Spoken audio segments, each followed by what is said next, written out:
अरे वाह, अरे जब भी मैं कहूँ कि हमारी भाभी को अचानक शादी की सालगिरह मनाने का भूत कहाँ से सवार हुआ है। लाख लाख शुक्र है अल्लाह का बेटा। मैं तो परेशान हो गई थी कि मेरा इकलौता बेटा कहीं बेऔलाद न रह जाए। अल्लाह ने इतनी बड़ी खुशखबरी दी। तो आपने कभी जाहिर ही नहीं की? अरे जाहिर क्या करती बेटा, ये तो अल्लाह की देन है और मैं तो बस अपने अल्लाह से दुआएं मांगती थी और अल्लाह का शुक्र है कि उसने ये खुशी सुना दी मुझे। भाई अब तो तुम्हें अपनी बीवी की ख्वाहिश पूरी करनी ही पड़ेगी। कौन सी ख्वाहिश? लो, शादी की सालगिरह मनाने वाली। हाँ बेटा बिल्कुल ठीक है। तुम ऐसा करो कि एक मिठाई का डिब्बा लेके जुबैदा के यहाँ चले जाओ और बस वो भतीजे की खुशखबरी सुनेगी तो फौरन तुम्हें माफ कर देगी। ये अब भी माफी मांगेंगे?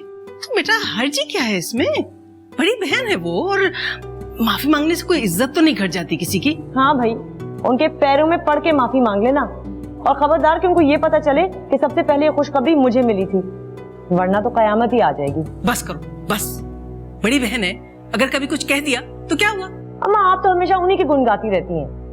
मैं तो जैसे सौतेली हूँ, और पैरों में पड़ के मांग लेना उनसे माफी, तो किसी को परवाह नहीं है। अरे आपा, छोटे आपा जाने दो, मैं मना लूंगी इसे।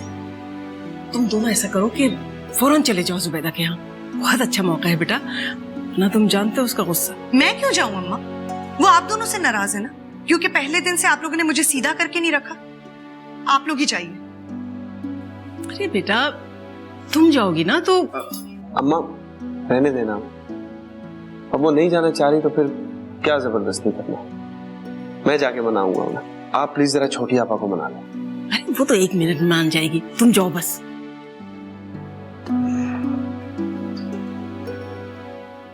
तुम भी जाओ, यहाँ क्यों खड़ी थी?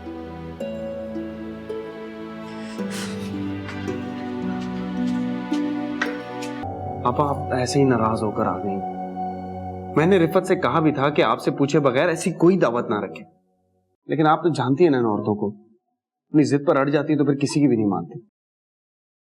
खैर औरत तो मैं भी हूँ, इसका ये मतलब नहीं है कि बेतुकी बातों पे जिद लगा के बैठ जाऊं। आप सही कह रही हैं, आप बिल्कुल सही कह रही हैं आप, लेकिन वो शायद रिफत को ये बात समझ नहीं आई कि आपसे पूछना कितना जरूरी है। तुम उसकी वकालत के लिए आए हो इधर? नहीं नहीं आपा, मैं तो बस ये कहने आया था कि मैं मानता हूँ कि गलती 100% उसकी है, लेकिन प्लीज आपसे गुजारिश है कि आप उसे माफ कर दें। अगर तुम्हें वाकई लगता है ना कि उसने गलती की है तो उसे साथ लेके आते माफी मांगने के लिए। वो दरअसल आपको एक खुशखबरी भी सुनानी थी, आप माशाल्लाह पप्पो बनने वाली हैं। क्या शकील, ये तो बहुत खुशी की बात है। मैं भी कहूँ कि मिठाई किस लिए लाए हो तुम, बहुत मुबारक हो। अरे पहले क्यों नहीं बताया? आपा मुझे भी कहाँ पता था, बस अभी पता चला। वो रिफत इसीलिए शादी की सालगिरह रखना चाह रही थी। पर मैंने तो सोचा था आप ये खबर सुनकर खुश होंगी और उसे माफ कर देंगी। बहुत चालाक है तुम्हारी बीवी शकील, माफ करना, बहुत चालाक औरत है। क्या मतलब? पता है उसे कि तुम हमारे इकलौते भाई हो, वो हमारी इकलौती भाभी है। इसका ये मतलब नहीं है कि नाजायज फायदा उठाएगी हर बात का। वो क्या समझती है, बच्चे की खुशी में आके उसकी हर बात तुम मान लोगे? गलतियां उसकी तुम्हें नजर ही नहीं आएंगी?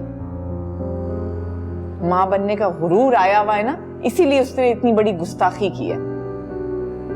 मैं तुम्हारी जगह होती कब का फैसला करके अम्मा के यहाँ भिजवा चुकी होती।